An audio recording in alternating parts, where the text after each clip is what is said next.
Welcome back. Right. Welcome back devotees. So కాబట్టి అది ఎటువంటి పదార్థం కాదు, ఒక ఆధ్యాత్మిక శక్తి ఆత్మ. కాబట్టి మనమందరం కూడా మన ప్రవర్తన లేదా మన స్వభావాన్ని మార్చుకుంటామని చూస్తామని అనుకోవచ్చు. కానీ ఒక వ్యక్తి యొక్క ప్రవర్తన లేదా స్వభావం లేదా అతని లక్షణాలు అతని అలవాట్లో మారుతుంది. కాబట్టి మన మనసు లేదా శరీరం లేదా శరీరంతో సంబంధం కలిగి ఉంటుంది. కాబట్టి ప్రతి వ్యక్తి యొక్క శరీరం మరియు మనసు రెండు భౌతికమే. మన మనసు, మన యొక్క శరీరం అన్ని కూడా మైండ్, ఇంటెలిజెన్స్, ఈగో అన్ని కూడా శరీరం సంబంధించిందే వస్తుంది. కేవలం ఈ యొక్క భౌతికంగా ఈ యొక్క మనం చూసే ఒక ఇది మాత్రమే బాడీ కాదు. Even mind, intelligence, ego is also a subtle body. The gross body, subtle body అంటాము కదా. Gross body is what we see. మనం ఏదైతే చూస్తామో, మనం ఏదైతే మనం స్పృశిస్తామో, మనం ఏదైతే ఆ, మనం పర్సీవ్ చేస్తామో, ఇవంతా కూడా ఒక గ్రాస్ బాడీ కదా. సర్టిల్ బాడీ అంటే మనం చూడని ఒక శరీరం ఏంటది? మైండ్, ఇంటెలిజెన్స్, ఈగో, ఇవన్నీ కూడా subtle body. So that is also material. And that is also not a spiritual thing కదా. కేవలం ఆత్మ మాత్రమే స్పిరిచువల్ అనేసి చెప్తున్నాం. సో ఈ మైండ్, ఇంటెలిజెన్స్, ఈగో కూడా మారుతూ ఉంటాయి కదా. సో ఇది మారుతుంది అంటే దట్స్ డిఫరెంట్. ఆ స్వభావం మారుతుంది, అవి మారుతున్నాయి అంటే it's it's not, it's material కదా. సో ఆ విధంగా మనకు కృష్ణుడు ఇక్కడ అర్జునుడికి బోధిస్తున్నాడు అనమాట. ఇంకొక చాలా ముఖ్యమైన వాస్తవాన్ని ఏం చెప్తున్నాడు కృష్ణ అంటే, మనలో ప్రతి ఒక్కరూ ఒక శాశ్వత వ్యక్తిగత, ఒక మారని ఆత్మగా ఉన్నప్పుడు దీని అర్థం ఆ, అసలైన అర్థం ఏంటంటే భగవద్గీత యొక్క తర్వాత అధ్యాయాలు చెప్తాడు. కానీ మరింత వివరంగా ఏం వివరిస్తున్నారంటే, ఆధ్యాత్మిక అవగాహన కోసం, ఆధ్యాత్మిక జీవితం కోసం ఈ అవగాహన చాలా చాలా ఇంపార్టెంట్. మనం అందరం ప్రతి ఒక్కరం ఒక శాశ్వత వ్యక్తిగతంగా ఒక ఆత్మ అని మనం తెలుసుకోవటం అనేది చాలా ఇంపార్టెంట్ అని కూడా మనకు తెలియజేస్తున్నారు. మనకంతా మరణం లేదు. ఆత్మగా నేను చనిపోను, నీవు చనిపోవు, ఇక్కడ ఉన్న వాళ్ళు ఎవరు చనిపోరు. ఆ అర్థంలో ఆ, కాబట్టి మరణం కేవలం శరీరం మార్పు. కాబట్టి భగవద్గీత మనకేం బోధిస్తుంది? మరణ సమయంలో శరీర మార్పుకు మనం మనల్ని సిద్ధం చేసుకోవాలి. వాస్తున్నావా రోజు పూలు? సో మేబీ మ్యూట్ చేయండి మా Hare Krishna devotees. Okay. So మనము ఆ యొక్క మనల్ని సిద్ధం చేసుకోవాలి. దేనికోసం సిద్ధం చేసుకోవాలి? ఆ మరణ సమయంలో ఆ శరీర మార్పుకు మనం సిద్ధం చేసుకోవాలి. ఆ శరీర మార్పు, ఆ మరణం కోసం ఏమని సిద్ధం చేసి, వాట్ ఈస్ అవర్ ప్రిపరేషన్? మన మన లైఫ్ అంతా కూడా మనం ఏ విధంగా జీవించాలి అంటే, we have to prepare for that moment of changing of this body. ప్రభుపాదులు వారు క్లియర్గా మెన్షన్ చేస్తారు ఇది.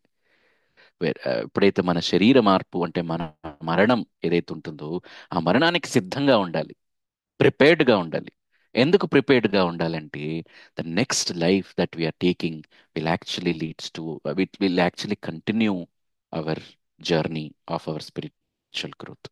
అది మనము కంటిన్యూ చేస్తామా, కంటిన్యూ చేయమా, మన మరణం తర్వాత భగవంత్ దగ్గరికి చేరిపోతామా, లేదా వేరే ఒక శరీరం తీసుకుంటామా, లేదా వేరే లోకాలకు వెళ్తామా అనేది అన్ని కూడా దేని మీద డిపెండ్ అయి ఉంటుంది అంటే, the preparation that you do in this life.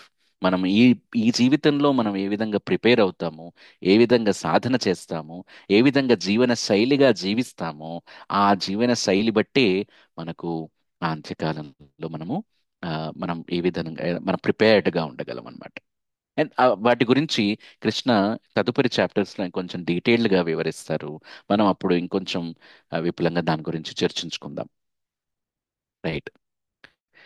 So ఇప్పటి వరకు కృష్ణ ఆ, ఆ, ఆత్మ గురించి, దాని యొక్క సంబంధించిన లక్షణాల గురించి అవన్నీ కూడా ఇప్పుడు కృష్ణ ఏం చెప్తున్నారంటే, now that we have discussed about the fundamental instruction that we're not this body, we're the soul. ఇప్పుడు ధర్మం గురించి చెప్తున్నాడు, బుద్ధి యోగం గురించి చెప్తున్నాడు. ఈ యొక్క ధర్మ యుద్ధంగా భావించే ఈ యొక్క పోరాటం, ఆ క్షత్రుడిగా నీ యొక్క ధర్మం ఏంటి, నీ కర్తవ్యాన్ని ఈ యొక్క క్షత్రుడిగా పరిగణిస్తే ఈ ధర్మ పోరాటంలో ఖచ్చితంగా నీవు యుద్ధం చేయాల్సిందే. ఎందుకంటే ఎందుకు ధర్మబద్ధంగా ధర్మయుద్ధంగా పేర్కొంటున్నారు మనం చర్చించుకున్నాం కదా. పాండవులు ఎటువంటి ఆ, దురాశపరులు కారు, ఎటువంటి అధికార దాహం గురించి ఈ యొక్క యుద్ధం చేయటం లేదు. అండ్ వాళ్ళు చాలా స్థితప్రజ్ఞులు వాళ్ళందరూ కూడా. అండ్ చాలాసార్లు ఆ, ఈ యొక్క యుద్ధం ఆపాలని కూడా ప్రయత్నించారు పాపం. అండ్ వాళ్ళు అడిగింది జస్ట్ ఒక కొన్ని గ్రామాలు ఇవ్వమని కూడా అడగడానికి ప్రయత్నించారు ఈ యుద్ధాన్ని ఆపటానికి. మొత్తం రాజ్యం అంతా అవసరం లేదు, కొన్ని గ్రామాలు ఇస్తే మేము పరిపాలించుకుంటాము అని కూడా చెప్పారు. కానీ వాళ్ళు ఇవ్వలేదు, యుద్ధం కాలు దుర్పారు కదా. సో ఇప్పుడు ధర్మానికి అధర్మ యుద్ధం కాబట్టి ఆ క్షత్రియ ధర్మంగా ఒక అర్జునుడు ఇక్కడ యుద్ధం చేయటం చాలా అవసరమని కృష్ణ ఇన్స్ట్రక్ట్ చేస్తున్నారు. సామాన్య ప్రజలకు రక్షణ అవసరం కాబట్టి ఆ క్షత్రియుడు చాలా ఇంపార్టెంట్. క్షత్రియ అనే పదం యొక్క అర్థం ఇది. క్ష అంటే ప్రమాదం, త్రయ అంటే రక్షించువాడు అని అర్థం. వాటి నుంచి దూరంగా తీసుకెళ్లేవాడు, దాని నుంచి రక్షించేవాడు అని అర్థం. క్షత్రియ అంటేనే ప్రమాదం నుంచి రక్షించేవాడు అని అర్థం. అలాంటి ఒక క్షత్రియ వంశంలో జన్మించి అలాంటి క్షత్రియ ధర్మంలో పాటిస్తున్న అర్జునుడు అలాంటి సామాన్య ప్రజలకు ఒక ఒక ఒక ఫ్యూచర్, భవిష్యత్తులో ఒక రాజ్య పాలన ఆ, చేయాలి అనే ఒక దాంతోటి ఒక ధర్మయుద్ధంగా వెళ్ళే ఈ యొక్క ఆ, ఈ పరిస్థితుల్లో నేను యుద్ధం చేయను అని వెళ్తే చాలా ఆ, అధర్మంగా ఆ, అయిపోతుంది. అది చేయాల్సిన పని కాదు అనేసి ఇక్కడ మనకు తెలియచేస్తున్నారు. ఇంకొక ఇన్స్ట్రక్షన్ ఏమిస్తున్నారు కృష్ణ అంటే, ధర్మయుద్ధంలో పోరాడేవాడికి స్వర్గలోకాలు తలుపులు ఎప్పుడు కూడా తెరిచి ఉంటాయి. అర్జునుడు ఈ యుద్ధం చేయడం వల్ల తాను నరకానికి వెళ్తానని ఆందోళన చెందుతున్నాడు కదా ఫస్ట్ చాప్టర్ లో. నేను వీళ్ళందరిని మా యొక్క ఆమ్, మా బంధువుల్ని, మా యొక్క గురువుల్ని కూడా అందరిని చంపేస్తే నాకు నరకలోకాలు ప్రాప్తి వస్తుంది, అధర్మం నెలకొల్పుతుంది, మొత్తం కూడా వర్ణశంకర పుట్టేస్తారు, మొత్తం సర్వనాశనం అయిపోతుంది, అప్పుడు నాకు నరకలోకాలే వస్తుంది అని చెప్తారు.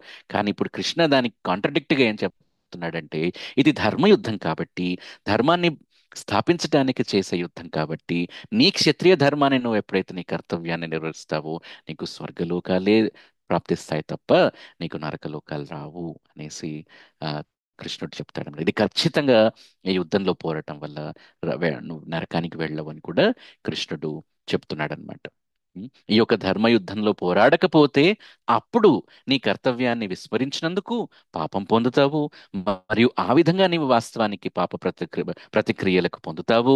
అప్పుడు అర్జునుడు ఆ యుద్ధంలో పోరాడడం వల్ల నేను పాపం పొందుతున్నాను అని అనుకుంటాడు. కాబట్టి కృష్ణుడు పోరాడకపోవడం వల్ల నీవు తెలిసిన వ్యక్తివి, ఆ నీ యొక్క తన బంధువుల పట్ల కరుణ అనుభవించి తప్పుగా ఇది పోరాడకుంటే అప్పుడు నీవు పాపం పొందుతావు. కానీ నువ్వు ధర్మబద్ధంగా ఇప్పుడు నీ కర్తవ్యాన్ని నువ్వు ఎప్పుడైతే నిర్వర్తిస్తావో అప్పుడు ఖచ్చితంగా నీకు ఆ, ఆ, పుణ్యప్రాప్తి కలుగుతుంది అనేసి కృష్ణ తెలియజేస్తున్నాడు అనమాట. ఒకవేళ ఒకవేళ నువ్వు ఆ, యుద్ధం నుంచి పారిపోయి నేను యుద్ధం చేయను అనుకుంటే ఎప్పుడు కూడా నీ యొక్క అపకీర్తి ప్రజల్లో ఉండిపోతుంది. నీ యొక్క అపకీర్తి గురించి మాట్లాడతారు. క్షత్రియుడిగా గౌరవించబడిన వారికి అవమానము, ఈ యొక్క అపకీర్తి మరణం కంటే దారుణం. ఉం? క్షత్రియుడు అవమానాన్ని సహించలేడనమాట. కాబట్టి ప్రజలు అర్జునుడు యొక్క ఈ యుద్ధ క్షేత్రం వదిలేసి శత్రువుని ఎదుర్కోవడానికి భయపడి వెళ్ళిపోయాడని మాట్లాడినప్పుడు అది అర్జునుడు సహించలేని అవమానం అవుతుందని కృష్ణుడు చెప్తాడనమాట. ప్రజలు నీవు భయం వల్ల మాత్రమే యుద్ధ క్షేత్రం నుంచి వదిలేసావని అనుకుంటారు కానీ, అండ్ నువ్వు పిరికివాడిగా భావిస్తారు కానీ ఆ, నీవు ఆ, నీ యొక్క ఆంతరింగక ఆ, భావాల్ని వాళ్ళు అర్థం చేసుకోలేరు. కాబట్టి నీవు ఈ యుద్ధ క్షేత్రంలో నుండి పారిపోకూడదు. Should not leave from this battle field. You should get up and start the war. నీవు వాస్తవానికి లేచి పోరాడాలి అనేసి కృష్ణ ఇన్స్ట్రక్ట్ చేస్తున్నారు అనమాట. సో ఈ బోధనలో చివరకు కృష్ణ ఏం చెప్తున్నాడంటే, సుఖం లేదా దుఃఖం, లాభ నష్టాలు, విజయం లేదా ఓటమి, ఇవన్నీ కూడా పరిగణించకుండా కేవలం పోరాటం కోసమే పోరాడాలి. అలా చేయడం వల్ల ఎప్పుడు కూడా ఎటు పాపం పొందవు. పోరాటం కోసమే పోరాటం అంటే వాస్తవానికి దీని అర్థం అర్జునుడు ఈ యుద్ధంలో పోరాడాలి. ఎందుకు అంటే కృష్ణుడు ఈ యుద్ధాన్ని కోరుకుంటున్నాడు. The primary reason for Arjuna to fight in this battle field is Krishna is instructing to go for this war. కృష్ణుడు ఈ యుద్ధాన్ని కోరుకుంటున్నాడు కదా. ఇప్పుడు కృష్ణుడు దేవాది దేవుడు, భగవంతుడు కదా. కృష్ణుడి దుష్టులను కురుక్షేత్రానికి తీసుకొచ్చి ఈ యుద్ధంలో పోరాడడం అని ఏర్పాటు చేసి ఇదంతా కూడా కృష్ణుడు ఏర్పాటు చేశాడు కదా. కృష్ణకి వీళ్ళందరినీ చంపడానికి ఎంతసేపు? It's just matter of a second.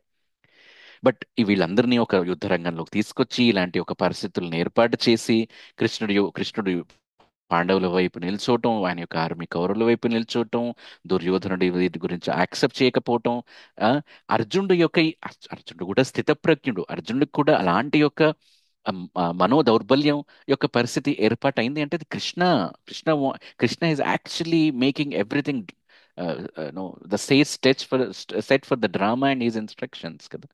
So when Krishna is actually desiring for the war, Arjuna has to do it. Krishna ఈ యుద్ధాన్ని ఎప్పుడైతే కోరుకుంటున్నాడో అప్పుడు అర్జునుడు చేయాల్సిందే కదా. సో కృష్ణుడు పాండవులు ఇవందరూ కూడా యుద్ధంలో అన్ని దుష్టులను చంపాలని కోరుకున్నాడు కాబట్టి, ఇక్కడ ఈ యొక్క భూభారాన్ని తగ్గించాలనుకున్నాడు కాబట్టి, దుష్టులు అధర్మబద్ధుల యొక్క భూభారాన్ని తగ్గించాలనుకున్నాడు కృష్ణుడు కాబట్టి ఈ యుద్ధం చేయాల్సిందే. On behalf of Krishna Arjuna has to fight. Right. అది బేసిక్ థింగ్. రైట్. ఈ యొక్క భూమి ఒక అధర్మబద్ధులతోటి రాక్షసులతోటి అధిక భారంలో ఉన్నప్పుడు కృష్ణుడు ఈ రాక్షసులందరినీ చంపడం ద్వారా ఈ భారాన్ని తగ్గించడానికి వస్తాడు కదా. So that is what the main purpose of divine gods you know you know appearance into this world కదా. అలాగే అర్జునుడు క్షత్రియులుగా ఈ యొక్క నటిస్తున్న ఈ యొక్క రాక్షసులందరినీ కూడా చంపాలని కూడా కృష్ణ కోరుకుంటాడనమాట. కాబట్టి కృష్ణుడు ఈ యుద్ధాన్ని కోరుకుంటున్నాడని స్పష్టమైంది కాబట్టి అర్జునుడు ఇక లాభాలు నష్టాలు, సుఖాలు దుఃఖాలు, బంధువులు శత్రువులు, ఆ, ఆ, వంశనాశనం, వంశోభివృద్ధి, వీటన్నిటినీ పరిగణించకుండా ఈ యుద్ధంలో జస్ట్ పోరాడాలి. ఈ విధంగా అర్జునుడు ఎప్పుడు కూడా ఆ, కృష్ణుడి గురించి పనిచేస్తున్నాడు కాబట్టి, కృష్ణుడి గురించి వాడుతున్నాడు కాబట్టి ఎటువంటి పాపం పొందడు అనమాట. సో ఆ విధంగా కృష్ణుడు వివరించి ఇప్పుడు ఈ బుద్ధియోగంలో ఇంకొక ఇన్స్ట్రక్షన్ కృష్ణ ఏమిస్తున్నాడంటే, ఎటువంటి ఫలితాలను అనుభవించాలని ఆశించకుండా పనిచేసే యొక్క యోగమే కర్మయోగం లేదా బుద్ధియోగం. కర్మణ్యేవాధికారస్య కదా, మనకు ఫేమస్ శ్లోకం ఉంది కదా. సో అది ఎటువంటి ఫలితాల్ని ఆశించకుండా మనము ఆ కర్తవ్యాన్ని నిర్వర్తించడం అనేది బుద్ధియోగం. ఆ బుద్ధియోగం అంటే ఒక చిన్న సరళమైన మాటల్లో మనం చెప్పాలి అంటే కృష్ణ చైతన్యంలో పనిచేయటం. The the work in Krishna consciousness is karma yoga. లేదా ఇంకా ఇంకా చెప్పాలి అంటే కృష్ణుడి యొక్క సంతృప్తి కోసం పనిచేయటం ఈజ్ కర్మయోగ. సో ఇప్పటి వరకు మనం నీ కర్తవ్యాన్ని నిర్వర్తించు అని కృష్ణ చెప్తాడు. ఏం కర్తవ్యం అది? వాట్ ఈస్ ద కర్తవ్యం? ఈజ్ ద కర్తవ్యం ఏంటి అంటే కృష్ణుడి యొక్క చైతన్యంలో పనిచేయటం, కృష్ణుడి యొక్క సంతృప్తి కోసం పనిచేయటం, కృష్ణుడి యొక్క ప్లీజ్ చేయడానికి పనిచేయటం. ఈ విధంగా ఎప్పుడైతే కృష్ణ కాన్షియస్నెస్ లో ఎప్పుడైతే మనం పనిచేస్తామో అప్పుడు ఈ అన్ని బంధనాల నుంచి మనం విముక్తి పొందుతాం. ఎటువంటి ఒక బంధనం ఉండదన్నమాట. Because we're working for Krishna, we're working to please Krishna. So ఇలాంటి యొక్క ఆ, ఈ ప్రయత్నంలో ఎలాంటి నష్టం లేదు. మరియు ఈ మార్గంలో కొంచెం ఆధ్యాత్మిక పురోగతే ఉంటుంది తప్ప ఎటువంటి ప్రమాదకరమైన ఒక భయం అది అది లేదు. అండ్ వాటి నుంచి కూడా కంప్లీట్గా మనం ప్రొటెక్ట్ అవ్వబడతాం అలాంటి భయం నుంచి. అటువంటి ప్రమాదాల నుంచి కూడా భయపడతాం. మానవ జన్మలో ఉన్న యాక్చువల్లీ ప్రమాదం ఏంటి? What is the problem of life? What is the problem of human life? ఆ ప్రమాదం ఏంటి అంటే the cycle of birth and death. జనన మరణాల యొక్క ఆ యొక్క సైకిల్ అనేది is the main problem, right?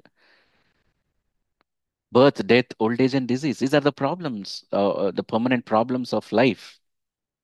So ఈ ప్రాబ్లమ్స్ నుంచి బయటపడాలన్నా, ఈ ప్రాబ్లమ్స్ నుంచి ఈ యొక్క దాని నుంచి ఈ బంధనం నుంచి విడిపోవాలన్నా కూడా అండ్ ఏం చేయాలి అంటే కృష్ణ చైతన్యంలో పనిచేయాలి. రైట్. ఇప్పుడు మనం ఈ శరీరాన్ని వదిలేసి మేము అధోగతి చెందుతాము. అధోగతి అంటే వేరే ఒక దిగువ జాతి శరీరాల్లో తీసుకోవటం, యానిమల్ బాడీస్ తీసుకోవటం, లేదా ఇన్సెక్ట్ బాడీస్ తీసుకోవటం, వేరే any other body which cannot be Krishna conscious. దాన్నే అధోగతి అంటాం. అధోగతి పాలయ్యాడు అంటే, ఆ గతి అంటే వెళ్ళటం, అధోగతి అంటే ఎక్కడికో వెళ్ళిపోయటం. అంటే ఒక అధోగతి పురోగతి అంటాం కదా. సో పురోగతి చెందడానికి మనం తీసుకోవాలి, కానీ అధోగతి చెందకూడదు. అధోగతి ఎప్పుడు చెందుతాము అంటే కృష్ణ చైతన్యంలో ఎప్పుడైతే మనం ఉండమో, ఎప్పుడైతే కృష్ణ కాన్షియస్నెస్ లో మనం ఉండమో అప్పుడు మనం అవుతాం. సో ఇలాంటి cycle of birth and death నుంచి మనం ఈ యొక్క ప్రాబ్లమ్స్ నుంచి బయటపడాలి అంటే మనం కృష్ణ చైతన్యంలో పనిచేసే వాడిగా మనం ఉంటూ ఈ యొక్క అధోగతి చెందకుండా మనం ఆధ్యాత్మిక పురోగతి చెంది మనము ఇంకా కొద్దిగా కృష్ణ సేవలో పాల్గొనే అవకాశం మనకి లభిస్తుంది. ఏ కార్యమైనా సరే, అది మనము ఏ పని చేసినా, మనం ఈ శరీరంతో మనం ఈ జన్మలో ఏ పని చేసినా సరే, if it is linked to Krishna, if the Krishna is centre of our activities, then that is beyond the material things. దానికి ఒక బంధనం అంటూ ఏమి ఉండదు. ఈ భౌతిక కార్యకలాపాలన్నీ కూడా, లేదా వాటి ఫలితాలు కూడా, అన్ని కూడా మనకు ఈ యొక్క భౌతిక శరీరంతో మనకి ఎటువంటిగా ఆ, బంధించి ఉండవు అన్నమాట. When we do in Krishna consciousness, general గా మనం ఇప్పుడు ఈ శరీరంతో చేసే పని కానివ్వండి, దీని యొక్క రిజల్ట్స్ కానివ్వండి, ఏమవుతాయంటే శరీరంతోనే ముగుస్తాయి. రైట్. మనం చనిపోయామనుకోండి, ఈ శరీరం మనం వదిలేసామనుకోండి, ఈ శరీరంతో కొన్ని చాలా పనులు ముగిసిపోతాయి. ఆ తర్వాత మనల్ని ఎవరిని గుర్తు కూడా పెట్టుకోలేరు కదా. బట్ కృష్ణ కాన్షియస్నెస్ లో చేసే ఏ పనైనా కూడా, మనం ఈ శరీరాన్ని కోల్పోయిన తర్వాత కూడా మళ్ళీ కృష్ణ చైతన్యానికి మనకు తీసుకెళ్ళడానికి ఉపయోగపడుతుంది. So it's permanent bank account. What ever we do based on Krishna consciousness is a permanent bank account. వేరేవి ఈ అది కృష్ణ కాన్షియస్నెస్ లేకుండా, కృష్ణ సెంటర్లో లేకుండా చేసే పనులన్నీ కూడా ఇట్స్ టెంపరీ బ్యాంక్ అకౌంట్. ఆ టెంపరీ బ్యాంక్ అకౌంట్ ఎప్పుడు లూటీ అయిపోతుంది అంటే, మనం మన మరణ సమయంలో ఈ శరీరాన్ని వదిలేసినప్పుడు కథం, అవన్నీ కూడా అయిపోతుంది, నాశనం అయిపోతాయి, అవన్నీ కూడా ముగుస్తాయి అక్కడికి. ఏది క్యారీ ఫార్వర్డ్ అవుతుంది మనతోటి అంటే, the activities that we do for Krishna and for that consciousness that we developed on Krishna will move. ఎందుకు అంటే ఆత్మకున్న ఒక లక్షణం ఏంటి అని తెలుసుకున్నాం, కాన్షియస్నెస్. ఆ consciousness is still there with that atma. ఉమ్, ఆ కాన్షియస్నెస్ ఎప్పుడైతే కృష్ణ కాన్షియస్నెస్ అవుతుందో, ఆ చైతన్యం కృష్ణ చైతన్యం ఎప్పుడైతే అవుతుందో, that will carry forward in life after life after life after life. And that will help us in spiritual growth. అది పురోగతికి మనం ఉపయోగపడుతుంది, కానీ అది ఎప్పుడు కూడా అధోగతి చెందదు. That is what Krishna is giving so good instructions here. First శరీరము ఆత్మ గురించి చెప్పి, దాని తర్వాత ధర్మయుద్ధం గురించి చెప్పి, ఇప్పుడు ఆ ధర్మయుద్ధం యొక్క కర్తవ్యం చెప్పి, ఆ కర్తవ్యం ఏంటయ్యా, ఎందుకు అంటే కృష్ణ చైతన్యం, Krishna is instructing something and you have to do it. Right. So that is how Krishna is instructing. Right. So అలాంటి కృష్ణ చైతన్యంలో పనిచేస్తే మేబీ నెక్స్ట్ జీవితంలో బ్రాహ్మణ కుటుంబంలో పుట్టొచ్చు, లేదా ధనిక కుటుంబంలో పుట్టొచ్చు, లేదా మానవుడిగా యాక్చువల్లీ జన్మ తీసుకోవచ్చు కదా. మానవుడిగా జన్మ తీసుకుంటేనే కదా ఇవన్నీ ఆలోచనలు వచ్చేవి, ఇవన్నీ ఇంటెలిజెన్స్ ఉండేది, భగవంతుని యొక్క అర్థం చేసుకునే యొక్క శరీరం. అందుకే ఈ యొక్క మానవ శరీరం, మనకు జన్మ ఏదైతే మనం తీసుకున్నామో, ఇది చాలా చాలా వాల్యుబుల్ అన్నమాట. చాలా వాల్యుబుల్. అండ్ మనము ఊహించరానంత ఆ, ఒక దయా హృదయం భగవంతుడు మనపై ఉంది కాబట్టి మనం ఈ యొక్క మానవ శరీరం తీసుకున్నాము. ఈ యొక్క భగవంతుని గురించి అర్థం చేసుకునే యొక్క కెపాసిటీ, ఇంటెలిజెన్స్ మనకు కలిగింది. భగవంతుని యొక్క ఆ యొక్క మార్గంలో నడవాలి అనే ఒక ఆలోచన మనకు కలిగింది. ఇవన్నీ మనం చర్చించుకుంటున్నాము అంటే it's so compassionate and mercy of the supreme lord కదా. అండ్ అటువంటి సుప్రీం లార్డ్ యొక్క చరణాలని, ఆ భగవంతుని యొక్క చరణ ఆశ్రయాలు పొందటానికి ఒక గురువు ఆశ్రయం తీసుకోవటం, ఒక ఆథరైజ్డ్, ఒక ప్రా- ప్రమాణమైన ఒక గురువు మనకు దొరకటం అనేది కూడా ఎంతో అదృష్టం చేసుకున్న వాళ్ళం మనం కదా. సో అటువంటి యొక్క ఈ అద్భుతమైన ఒక అమూల్యమైన మన జీవితాన్ని మనం వృధా చేసుకోకూడదు. మనకున్న ఈ యొక్క జీవితం యొక్క లిమిట్, ఈ శరీరంలో మనం ఉండే యొక్క జీవితం యొక్క లిమిట్ చాలా limited. Will not be eternal, right? మనం ఈ యొక్క శరీరంలో పర్మనెంట్ గా ఇటర్నల్ గా ఈ శరీరంలో ఉండిపోము. మేబీ శరీరం మారుతాము కొన్నేళ్లకి. కానీ when we got this opportunity, మనం ఎప్పుడైతే మనకి ఆపర్చునిటీ వచ్చిందో, ఈ ఆపర్చునిటీ సద్వినియోగం చేసుకోవటం ఎవరి బాధ్యత అంటే మన బాధ్యత. ఏ విధంగా? ఇలాంటి జ్ఞానాన్ని తెలుసుకోవటం, కృష్ణుడి యొక్క పర్పస్ ఏంటో తెలుసుకోవటం, భగవంతుడు ఏం చెప్పాడు తెలుసుకోవటం, ఆ చెప్పిన విధంగా మనం జీవన శైలిని మనం మార్చుకోవటం అనేది చాలా ఇంపార్టెంట్ అన్నమాట. రైట్? సో ఆ విధంగా మనము ఆ, మాట్లాడుకుంటున్నాము. సో ఆ విధంగా దృఢ సంకల్పంతో ఎవరైతే కృష్ణ చైతన్యంలో ఈ యొక్క జ్ఞానంపై ఆధారపడి కృష్ణుడి యొక్క కృష్ణుడే యక్- ఆ, ఒక్- ఆ, అన్నిటి కారణాల యొక్క మూలం అని పరిపూర్ణంగా తెలుసుకుంటాడో అప్పుడు ఆయన యొక్క ఆ, జీవితం సార్థకత అవుతుంది. మనము చాలా ఫేమస్ ఎగ్జాంపుల్ ప్రభుపాదుల వారు చెప్తారు కదా మనకి. చెట్టు యొక్క మూలానికి ఎప్పుడైతే నీరు పోయటం మొదలు పెడతామో ఆటోమేటిక్ గా ఆ యొక్క చెట్టు యొక్క అన్ని వేరు భాగాలకి, ఆకులకి, కొమ్మలకి, ఉమ్, ఆ, పూలకి, పళ్ళకి అన్నిటికి కూడా పోషణ లభిస్తుంది.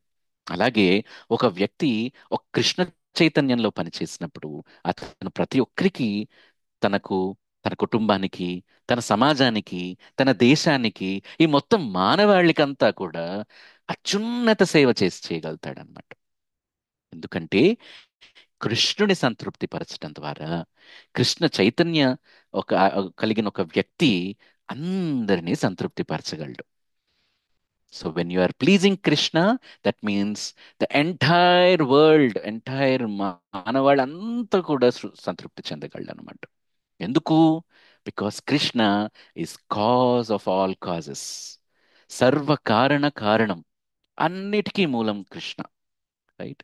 సో ఎప్పుడైతే ఆ మూల కారణమైన ఆ కృష్ణని ఎప్పుడైతే సంతృప్తి పరుస్తామో, ఆ మూల కారణమైన ఎప్పుడైతే ఆ కృష్ణని మనం స్మరిస్తామో, సేవ చేసుకుంటామో, అప్పుడు ఈ మానవాళందరికీ సంతృప్తి పరచగలం.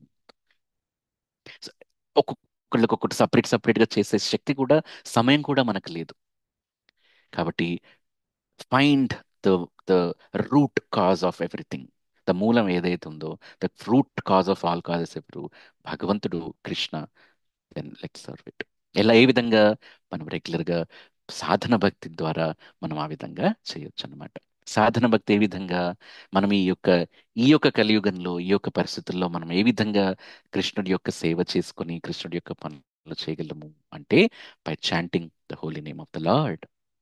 కృష్ణుడి యొక్క నేమ్స్, ఆ నామాన్ని మనం స్మరిస్తూ, మన నామాన్ని మనం జపం చేస్తూ, చక్కగా దాన్ని వింటూ, ఎప్పుడైతే కృష్ణుడిని మన జీవితంలోకి ఆహ్వానిస్తామో, మన యొక్క చైతన్యంలోకి ఆహ్వానిస్తామో, మన యొక్క జీవన శైలిలోకి ఆహ్వానిస్తామో, మనం ఎప్పుడైతే సేవలు చేసుకుంటామో, అప్పుడు మన జీవితం అంతా కూడా కృష్ణ చైతన్యంలోనే, కృష్ణ కాన్షియస్లోనే వెళ్ళిపోతుంది. మనం చేసే ఏ పనైనా కూడా, మనం చేసే ఏ భౌతికమైన పని కూడా ఎప్పుడైతే కృష్ణ పర్పస్ ఉంటుందో, that will become a spiritual activity. అప్పుడు అలాంటి యాక్టివిటీస్ చేయటం అనేది మన యొక్క జీవన యొక్క సార్థకత, జీవన యొక్క లక్ష్యం. అదే అన్నమాట. Right? Maybe will stop here. మనకి ఇంకొక part of second chapter still pending ఉంది. కృష్ణ ఇంకొన్ని ఇన్స్ట్రక్షన్స్ అర్జునుడికి చెప్తారు. చెప్పి ఆ, ఈ బుద్ధి యోగం గురించి ఇంకొన్ని ఇన్స్ట్రక్షన్స్ ఉన్నాయి. తర్వాత స్థితప్రజ్ఞుడి యొక్క లక్షణాల గురించి ఏంటి అని అర్జున అడిగితే కృష్ణ దాని గురించి కూడా కొన్ని instructions. So we are still left with another part of this second chapter. మనము దీని గురించి మనం నెక్స్ట్ వీక్ తెలుసుకుని, I think maybe we'll close second chapter next week. Okay, we will stop here. Grandaraj Srimad Bhagavad Gita ki jai. Vishwa Guru Srila Prabhupada ki jai. Hare Krishna.